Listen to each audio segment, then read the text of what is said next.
में हम लोगों ने स्टेबल, अनस्टेबल और न्यूट्रल इक्विलिब्रियम के बारे में पढ़ा था। स्टेबल इक्विलिब्रियम क्या होता है, अनस्टेबल क्या होता है एंड न्यूट्रल क्या होता है।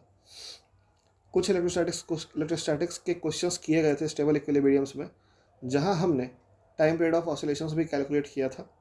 नाउ अब हम लोगों के पास एक जेई का सवाल है, जेई एडवांस में आया हुआ। Find you minimum such that charge completes the vertical circle.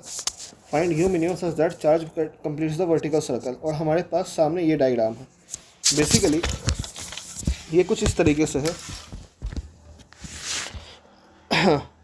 कि हमारे पास ये एक सर्कल है, सेंटर पे एक चार्ज स्मॉल क्यू है और इससे एक स्ट्रिंग अटैच है।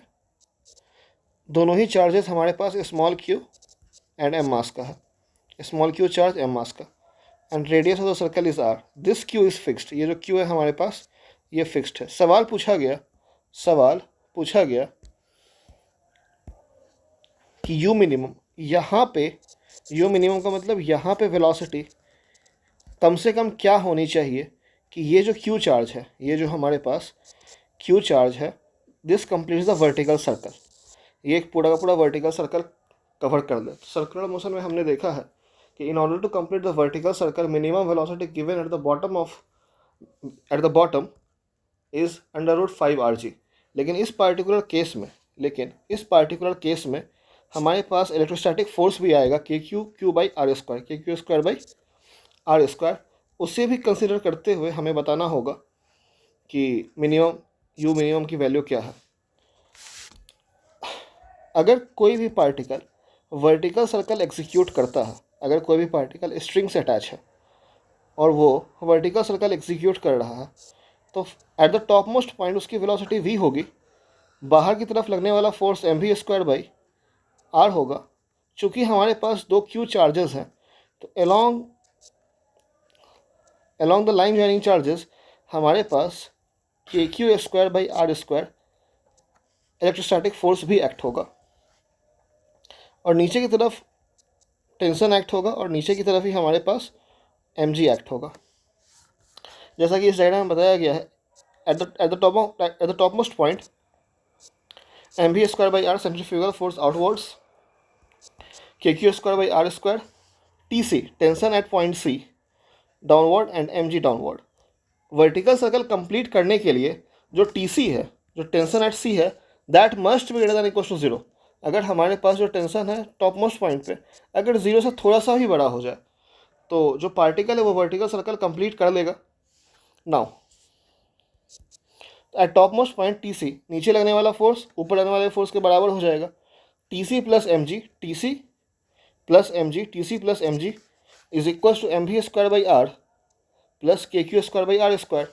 TC comes out to be mv²/r plus KQ²/r² minus mg greater than equal to 0। Vertical circle complete करने के लिए TC must be greater than equal to 0। अब हमें वर्क एनर्जी थ्योरम अप्लाई करना है from point A bottom point है और point C top most point है।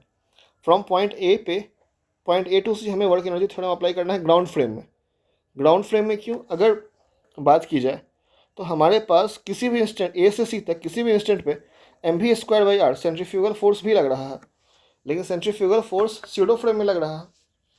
So we will not consider work done by centrifugal force when particle is moving from A to C। अगर particle A से C तक move कर रहा है, then हम लोग सेंट्रीफ्यूगल फोर्स का वर्क डन कंसिडर नहीं करेंगे, because that is in pseudo frame. तो हमारे पास तीन फोर्सेस एक्ट हो रहे हैं किसी भी इंस्टेंट ऑफ टाइम पे।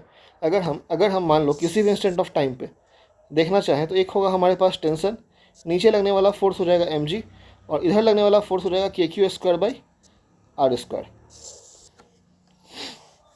Tension mg KQ²/r²।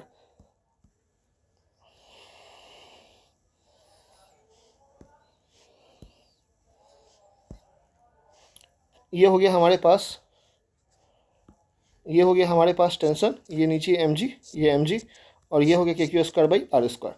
So now work done by tension plus work done bye mg plus work done bye electrostatics is change in kinetic energy. Finally initially हमारे पास u velocity है, finally हमारे पास v velocity है, half mv² minus half mu²। तो finally क्या हो गया, work done by tension में और जो डिस्प्लेसमेंट हो रहा है इसमें 90 डिग्री का एंगल है, यहाँ पे हमारे पास 90 डिग्री का एंगल है, तो टेंशन का वर्डन क्या हो जाएगा, ज़ीरो। टेंशन का वर्डन क्या हो जाएगा, T dot D S zero. तो टेंशन का वर्डन ज़ीरो हो गया। इलेक्ट्रोस्टैटिक्स के साथ ही वही है, इलेक्ट्रोस्टैटिक्स के फोर्स हमारे पास के Q square by are square, और जो डिस्प्लेसमेंट है वो परपेंडिकुलर है, तो अगेन इलेक्ट्रोस्टैटिक फोर्स का जो वर्डन होगा वो भी ज़ीरो हो गया। हमारे पास सिर्फ और सिर्फ एम का वर्डन आएगा, तो एम हमारे पास नीचे की तरफ लग रहा है और डिस्प्लेसमेंट ऊपर की तरफ हो रहा है, so M G into minus two R, M G into two R. चूँकि एम एक कंजर्वेटिव फोर्स फील्ड है, एम एक कंजर्वेटिव फोर्स फील्ड है, तो हमें सिर्फ इनिशियल और फाइनल पॉइंट के डिस्टेंस से मतलब है, दैट इज़ ए से सी के बीच का डिस्टेंस क्या है, two R, M G into two R, minus में क्योंकि डायरेक्शन अपोजिट है।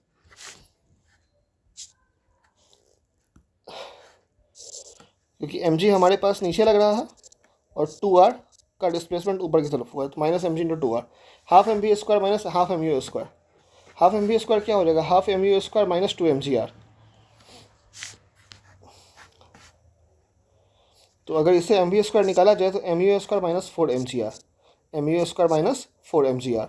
अगर हम लोग यहाँ पे इस एम बी स्क्वायर की वैल्यू को इक्वेशन वन में पुट कर दें, if we put this value of M B square in equation number one, equation number one में एम बी स्क्वायर की वैल्यू को पुट कर दें, तो हमारे पास आ जाएगा M U square minus four M G R upon R plus K Q square by are square minus M D greater than equal to zero. इसे अगर सॉल्व किया गया तो यू स्क्वायर की वैल्यू आ जाएगी greater than equal to five M G R minus K Q square upon R by M, and U minimum की value के under root of five R G minus K Q square by M R. जब electrostatic force act नहीं होगा तो obvious सी बात है ये टर्म क्या हो जाएगा, zero. So under root five R G is the minimum initial velocity given to the object, given to the mass m और point mass m to complete the vertical circle. Now vector form of Coulomb's law, vector form of Coulomb's law. अब अगर किसी case में हमें direction of force पता नहीं है कि, और उस केस में किस तरीके से नेट फोर्स किसी भी चार्ज में कैलकुलेट किया जाए, if we don't know the direction of force acting, then how we calculate Coulomb's law, how we calculate Coulomb's law of force और इलेक्ट्रोस्टैटिक फोर्स। तो मान लीजिए हमारे पास कोई चार्ज Q1 है जो कि R1 वेक्टर के, जिसका इनिशियल पोजीशन वेक्टर R1 है, और Q2 चार्ज जिसका initial position vector R2 vector है। तो ट्रायंगल लॉ ऑफ एडिशन से R1 vector plus R vector will be equal to R2 vector. R vector is the distance between Q2 and Q1। Q2 और Q1 के बीच का जो दूरी है, Q2 Q1 और Q2 के बीच का जो डिस्टेंस है वो हमारे पास R वेक्टर है। तो R वेक्टर की वैल्यू क्या हो जाएगी, R2 vector minus R1 vector, R1 vector plus R vector, R1, just a minute,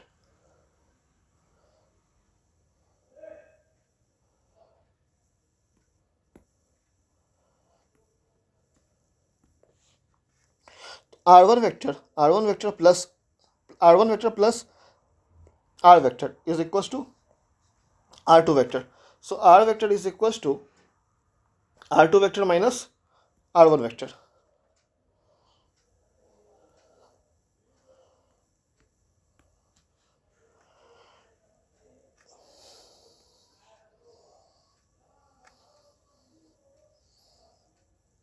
R1 vector plus R vector is equals to R2 vector. Therefore,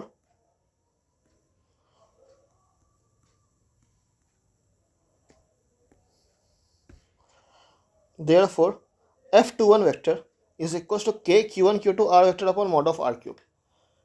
अब यहाँ पे Q1 Q2 को साइन के साथ पुट करना है, R वेक्टर हो जाएगा R2 vector minus R1 vector and mod of R cube. R vector का जो हेड होगा that will be in the direction of force. The head of R vector will be in the direction of force. R vector का head हो जाएगा in the direction of force. ठीक है, दो point. अगर कूलम्स लॉ वेक्टर फॉर्म में लिखना है के Q1 Q2 R vector upon mod of R cube, किसी बुक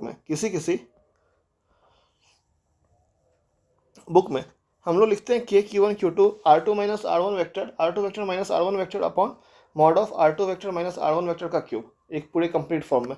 R वेक्टर का जो हेड होगा डायरेक्शन ऑफ फोर्स के अलोंग होगा ना। अब कहा गया find force on any one charges because of other charges. हमारे पास ये एक डायग्राम दिया गया है, इस तरह के क्वेश्चन जेईई मेंस में पूछे जाते हैं। हमारे पास ये एक डायग्राम दिया गया है जहाँ पे जो क्यूब है, हर क्यूब 1 यूनिट साइड का है। ये हो गया 1 यूनिट, ये हो गया 1 यूनिट, सारे क्यूब का जो सारा साइड है वो 1 यूनिट साइड का है। Now we are suppose to calculate force on any one charges. तो ये हमारे पास पहला चार्ज, ये दूसरा चार्ज, ये तीसरा, ये चौथा, ये पाँचवा, छठा, सातवां, आठवां। नाउ अब अगर हमें फोर्स कैलकुलेट करना है तो इस तरह के क्वेश्चंस में हमें वेक्टर्स का यूज़ करना होगा। तो अगर हम बात करें F12 मतलब फोर्स इस फर्स्ट वाले चार्ज पे, इस फर्स्ट चार्ज पे, इस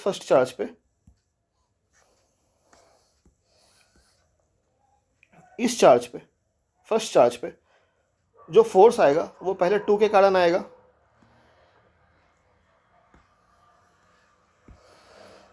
2 के कारण फोर्स आएगा, 3 के कारण फोर्स आएगा, 4 के कारण, 5 के कारण, 6 के कारण, 7 के कारण, 8 के कारण। तो पहले वाले चार्ज पे सारे चार्जेस के कारण फोर्स आएगा। सो अगर फोर्स 2 के कारण आता है तो दूसरे वाले charge force on 1 because of 2 then equals to KQ square, K cap upon 1 का क्यूब, दैट इज KQ। देखो दैट इज ऐसे समझा जाए, 1 माइनस 1 क्या हो जाएगा, KQ square R vector upon mod of R का cube, KQ square R vector upon mod of R का क्यूब, क्योंकि दोनों का चार्ज क्या है, Q ही है। ये भी Q है और ये भी हमारे पास Q है। सो KQ स्क्वायर, यहाँ साइड में KQ square R vector that is 1 minus 1 I cap, 1 minus 1 J cap, 1 minus 1 K cap, 1 minus 0 K cap. तो हमारे पास सिर्फ और सिर्फ बचेगा K कैप अपॉन 1 का क्यूब, अपॉन 1 का cube. Now for F13 1 minus 0, पहले वेक्टर देख लेते हैं, 1 minus 0 I cap, 1 minus 1 J cap, 1 minus 0 K cap, that is I cap plus K cap.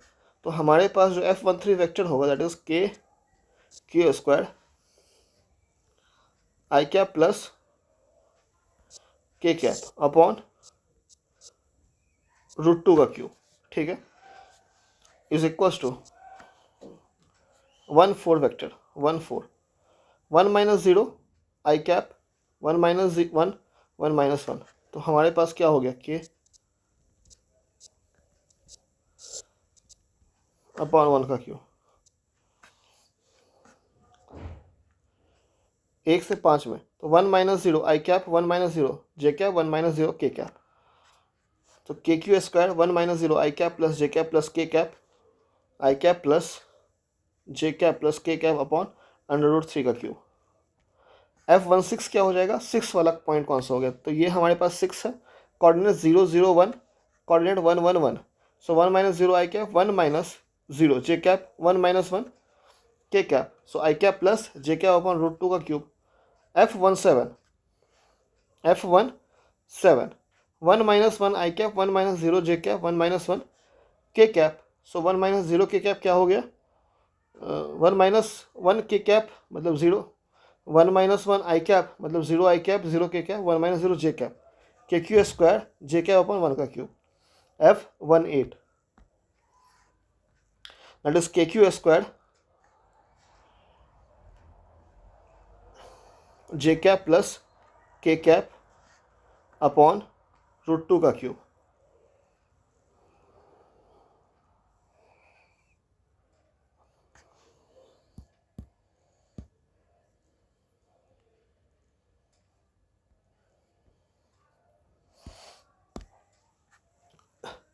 अब इन सारे फोर्सेस को दैट इज F नेट, जो हमारे पास इस 1 पे जो नेट फोर्स एक्ट होगा, F12 vector, F13 vector, F14 vector, F15 vector, F16 vector, F17 vector, F18 vector, इन सभी का समेसन, इन सभी को जोड़ देंगे तो इन सभी को जोड़ने के बाद जो फोर्स होगा that is force acting on 1।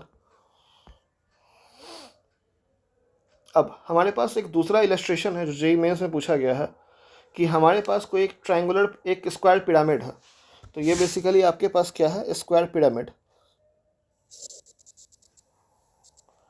Square pyramid. अब इस स्क्वायर पिरामिड के टॉप पे हमारे पास क्यू चार्ज है, ये 5 नंबर दिया गया है, हमारे पास स्मॉल क्यू चार्ज है स्क्वायर पिरामिड के टॉप पे। नाउ हमें बताना है इस टॉप वाले चार्ज पे बाकी चार्ज के कारण क्या फोर्स एक्ट होगा। सारा साइड लेंथ ये हमारे पास √2 है, ये √2 है, ये √2 है, √2 है। ऐसे देखा जाए रैंडमली तो डायरेक्शन हमें पता नहीं है, तो हमें हर एक पॉइंट का या हर एक चार्ज का कोऑर्डिनेट लिखना होगा। कोऑर्डिनेट लिखने के लिए एक्स और वाई डिफाइन करना जरूरी है। मान लो अगर हम इससे एक्स और वाई बनाएं, ये एक्स बन जाए और ये हमारे पास वाई बन जाए, तो ऐसे केस में कोऑर्डिनेट तो लिख लेंगे लेकिन थोड़ा कॉम्प्लिकेटेड हो जाएगा। बेसिकली हमारा ऑब्जेक्टिव ये है, हमारा ऑब्जेक्टिव ये है, ये जो क्यू चार्ज दिया गया है वो भी यहाँ से ए हाइट के ऊपर है, ठीक है। हमारा ऑब्जेक्टिव ये है कि हर एक पॉइंट का कोऑर्डिनेट का मैग्नीट्यूड एक जैसा हो, कोऑर्डिनेट जो मैग्नीट्यूड है कोऑर्डिनेट का वो एक जैसा हो। दैट इज़ अगर हम इस पॉइंट को कोऑर्डिनेट बनाएं, इस सेंटर पॉइंट को कोऑर्डिनेट बनाएं, दैट इस तरीके से, तो हमारे पास अगर ये ओ पॉइंट कोऑर्डिनेट बन जाए तो हमें साफ साफ दिख रहा है अगर ये √2a होगा तो वाई एक्सिस ये एक्स और ये वाई हो जाएगा हमारे पास ए और ये एक्स भी हो जाएगा हमारे पास ए। दैट इज़ इस पॉइंट का कोऑर्डिनेट हो जाएगा -a0 0, इस पॉइंट का कोऑर्डिनेट हो जाएगा 0 a0, इस पॉइंट का कोऑर्डिनेट हो जाएगा x में a0 0 और 0 -a0, और ऊपर जो टॉप मोस्ट पॉइंट है जिस 5th नंबर चार्ज पे फोर्स निकालना है उसका कोऑर्डिनेट क्या हो जाएगा 0 0 a, क्योंकि ठीक इस वाले पॉइंट के ठीक ऊपर है। ये जो पॉइंट दिख रहा है आपको इस पॉइंट के ठीक ऊपर है, ठीक परपेंडिकुलर डायरेक्शन में, सो 0 0 a।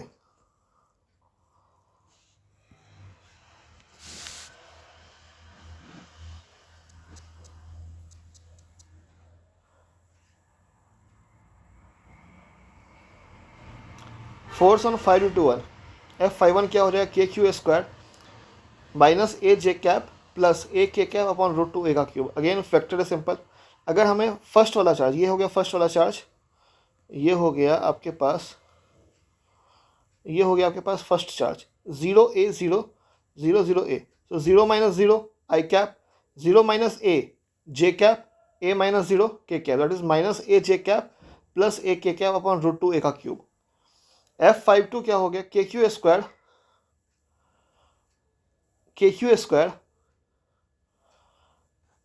0 - a I cap, 0 - 0 a - 0 K cap, -a I cap plus AK cap upon √2a का होल क्यूब।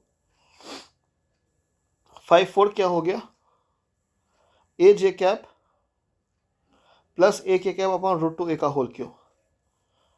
और 54 हो गया हमारे पास, 53 हो गया हमारे पास, 53 दैट इज 0 प्लस a। 54 की बात करें तो plus a I cap and a - 0 K cap, एक √2a का होल क्यूब। अब इन चारों को अगर जोड़ दिया जाए, F51 F52 F53 F54 को, तो हमारे पास नेट फोर्स आ जाएगा KQ² अपॉन √2a का whole cube 4AK cap. Obvious सी बात है AJ कैप और AJ cap cancel out, AI cap cancel out, AK cap AK cap AK cap AK cap, 4AK cap, that is net force acting on 5th number of charge that is at the top. इस 5th पे जो charge पे जो net force act होगा that is √2 KQ² upon AK cap. ठीक है, अब एक अगला concept that is concept of induced charges. जैसे हमने इलेक्ट्रोस्टैटिक फोर्सेस के कुछ प्रॉपर्टीज पढ़ा था, that is equal and opposite forces on 2 different charges. Electrostatic forces क्या क्या प्रॉपर्टी था हमारे पास जो हमने पहले पढ़ा था, दैट इज अगर हमारे पास Q1 और Q2 चार्ज है तो Q2 पे लगने वाला जो फोर्स होगा और जो Q1 पे लगने वाला फोर्स होगा वो क्या होगा, आपस में बराबर होगा। डायरेक्शन क्या होगा, अपोजिट होगा। That is direction of F12 and F21 will be opposite to one another, acts on 2 different charges equal in magnitude, and this F12 and F21 force acts along the line joining Q1 and Q2. Q1 and Q2 को जो line join कर रहा है उसी के along F21 और F12 act होगा। इसी कारण से इन फोर्सेस को सेंट्रल फोर्सेस कहते हैं। इसी कारण से इन फोर्सेस को सेंट्रल फोर्सेस कहते हैं। और हमने जाना था electrostatic force conservative in nature. तो जब हमारे इलेक्ट्रोस्टैटिक फोर्स क्या होता है, कंजर्वेटिव इन नेचर होता है। एंड द लास्ट पॉइंट, जो हमारे पास कुलम्स लॉ का फोर्स आया था, इलेक्ट्रोस्टैटिक फोर्स आया था K(Q1Q2)/r², दैट इज 1/4πε0 Q1Q2/r²। ये हमारे पास एक नेट फोर्स है, दैट इज अलग अलग मीडियम में कुलम्स लॉ का फोर्स अलग अलग होगा। So Coulomb's law force is a net force. That is what we are going to discuss in concept of induced charges, कि भाई जो कुलम्स लॉ है वो नेट फोर्स कैसे है। कुलम्स लॉ ऑफ फोर्स, तो हमारे पास जो प्रॉपर्टीज हमने पहले, equal and opposite forces on two different charges, acts along line joining charges, thus they are central forces. Properties of electrostatic forces, they are conservative in nature, they are conservative in nature. Absence or presence of third charge does not affect the force between two other charges, that is हमने ये भी discuss किया था कि अगर हमारे पास already दो charge हो, मान लो इस वाले पॉइंट में हमारे पास Q1 Q2 दो चार्ज है, Q2 के कारण Q1 के ऊपर लग रहा है फोर्स, मान लो F12। अब अगर हमारे पास कोई थर्ड चार्ज आ जाए Q3, तो Q3 के कारण Q1 पे लगने वाला फोर्स हो जाएगा F13। सो बेसिकली F12 को F13 से कोई मतलब नहीं है। That is force on one because of second charge is independent of presence और अब्सेंस ऑफ थर्ड चार्ज। तीसरा चार्ज है या नहीं है पार्टिकुलर सिस्टम में, इससे किसी दो चार्ज में आपस में लगने वाले फोर्स पे कोई भी असर नहीं पड़ेगा। So that is one of the property. And the last one, Coulomb's law of force or electrostatic force is a net force. अलग अलग मीडियम में Coulomb's law यानी K(Q1Q2)/r² अलग अलग होगा। अब जैसे मान लो पानी में क्या होता है, ऑक्सीजन और हाइड्रोजन दोनों ही होता है।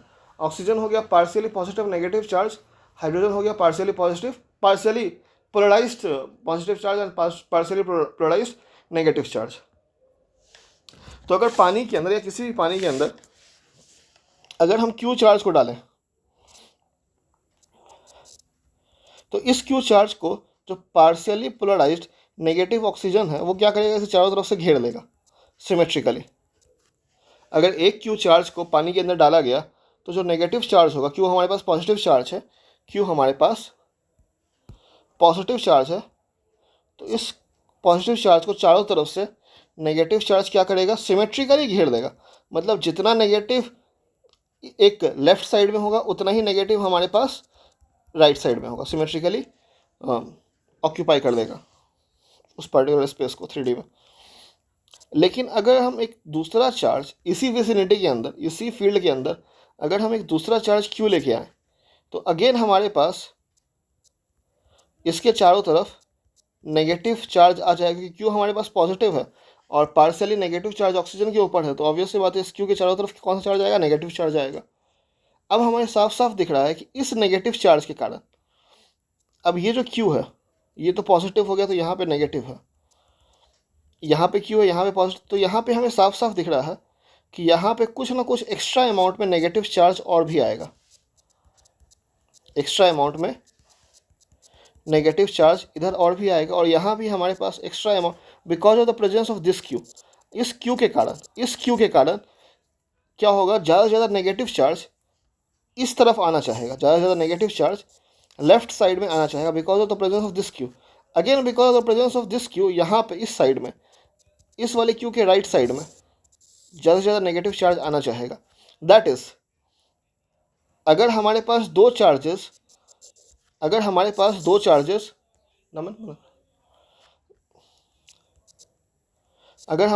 चार्जेस पानी के अंदर है, तो जो चार्ज इंड्यूस होगा, एक साइड ज़्यादा इंड्यूस होगा और एक साइड कम होगा।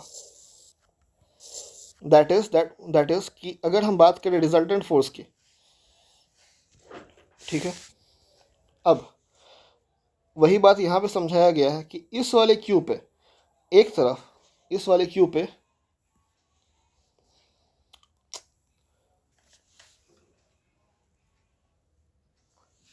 इस वाले क्यू पे एक तरफ हमारे पास काफ़ी ज़्यादा नेगेटिव चार्ज है, इधर भी हमारे पास काफ़ी ज़्यादा नेगेटिव चार्ज है, और यहाँ पे नेगेटिव चार्ज कम है because this negative charge is attracted because of this positive q, and this negative charges, the concentration of negative charges larger here because of this q. The concentration of negative charges larger here because of this q. The concentration of negative charges larger here because of this q. ठीक है, अब इसे ही कहा जाता है induced charge.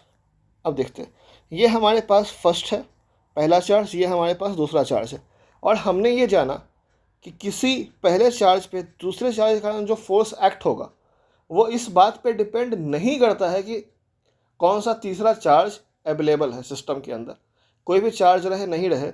F12 force on one because of two is independent of presence और absence of other charges.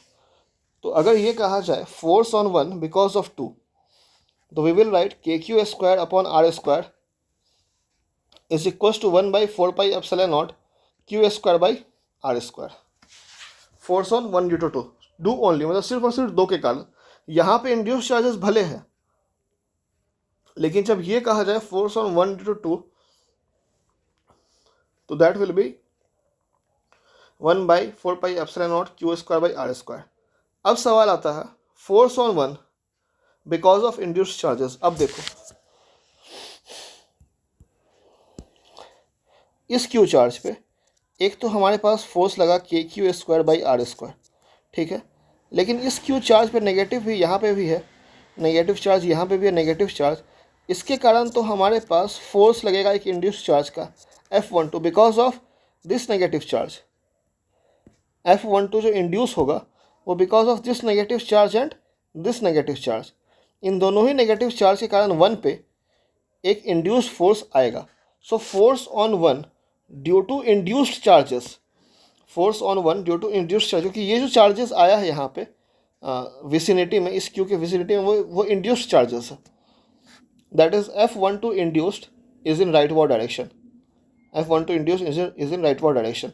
तो अगर हम इस पॉइंट वन पे, दैट इज क्यू चार्ज जो वन पोजिशन पे है, इसके ऊपर अगर हम फोर्स लिखना चाहें तो क्या हो जाएगा 1 by 4 pi epsilon naught q square by R square minus F12 induced.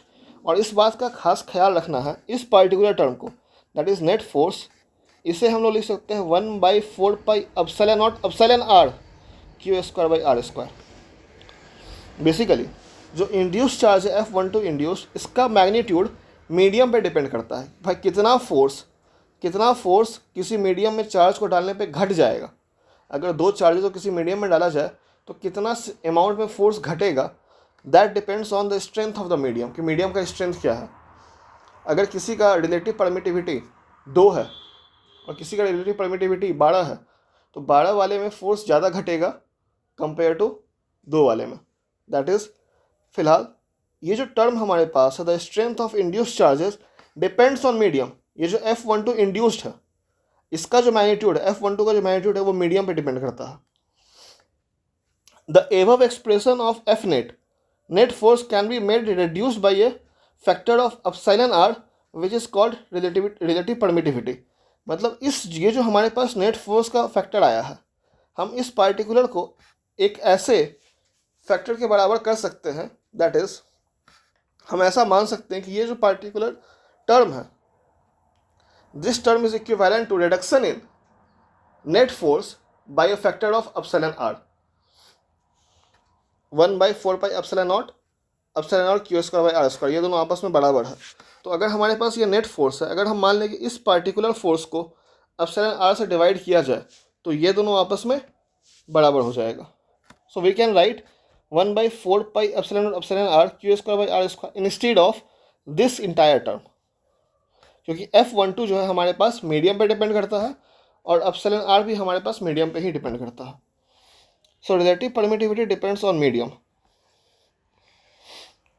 अब एप्सिलॉन को कहा जाता है permittivity of free space, epsilon r को कहा जाता है relative permittivity of medium, and epsilon naught epsilon r को कहा जाता है absolute permittivity, absolute permittivity. Now अब किस तरह के क्वेश्चंस पूछे जाते हैं एग्जाम में? अगर सवाल पूछा गया कि 5 माइक्रो कूलम पे कितना फोर्स एक्ट होगा 2 माइक्रो कूलम के कारण, अगर किसी मीडियम का डाइलेक्ट्रिक 2 है, अगर किसी डाइलेक्ट्रिक मीडियम का रिलेटिव परमिटिविटी 2 है, 5 कूलम और 2 माइक्रो कूलम के चार्ज को किसी डाइलेक्ट्रिक मीडियम में रखा गया जिसका रिलेटिव परमिटिविटी 2 है, तो उस पर नेट फोर्स बताइए क्या होगा। तो जब कहा जाए नेट फोर्स क्या हो या उस पर फोर्स बताइए क्या होगा, नेट फोर्स लिखा भी ना रहे, सिर्फ कहे कि उस पर फोर्स क्या होगा, then we will assume that the question is asking net force. इसका मतलब यह है कि क्वेश्चन हमसे नेट फोर्स पूछ रहा है। It will be equal to 1/4 pi epsilon naught epsilon r q square by are square. Then we are suppose to find net force. जब तक ये ना कहे कि 5 माइक्रो कूलम पे 2 माइक्रो कूलम के कारण, सिर्फ और सिर्फ 2 माइक्रो कूलम के कारण क्या फोर्स एक्ट होगा, तब तक हम नेट फोर्स मान के चलेंगे। If being unless it is being mentioned find force on 5 micro coulomb due to 2 micro coulomb only, then it will be 1/4 pi epsilon naught 5 micro coulomb 1/4 pi epsilon naught. उस case में epsilon r को consider नहीं करेंगे। ठीक है। अब एक और तरह का जो क्वेश्चन पूछा जाता है एग्जाम में कि मान लो, ऑब्वियस सी बात है, अगर 45 डिग्री पे अगर हमारे पास 45 डिग्री पे इक्विलिब्रियम, अगर किसी डाइलेक्ट्रिक मीडियम में कोई रिलेटिव परमिटिविटी या वैक्यूम में या एयर में 45 डिग्री पे ये सिस्टम जो है इक्विलिब्रियम में है। अब अगर किसी मीडियम में डाला गया जिसका डाइलेक्ट्रिक काफ़ी ज़्यादा है, इसको जैसे पानी में डाला गया, किसी में डाला गया, तो ऑब्वियस सी बात है अगर रिलेटिव परमिटिविटी ज़्यादा है तो जो इलेक्ट्रोस्टैटिक फोर्स एक्ट होगा चार्जेस के बीच में वो कम एक्ट होगा, और जब चार्जेस में फोर्स कम एक्ट होगा तो वर्टिकल से जो एंगल बन रहा था पहले 45, वो अब 37 बनेगा। पहले 45 डिग्री एंगल पे ये जो सिस्टम था हमारे पास इक्विलिब्रियम में था, अब 37 डिग्री एंगल पे वही सिस्टम हमारे पास इक्विलिब्रियम में होगा। तो ऐसे पार्टिकुलर क्वेश्चन में हमसे पूछा जाता है कि उस मीडियम का रिलेटिव परमिटिविटी क्या है। So thank you. More PDF will be provided along with explanation. Subscribe RRR Physics Potential classes. Stay tuned. So, thank you.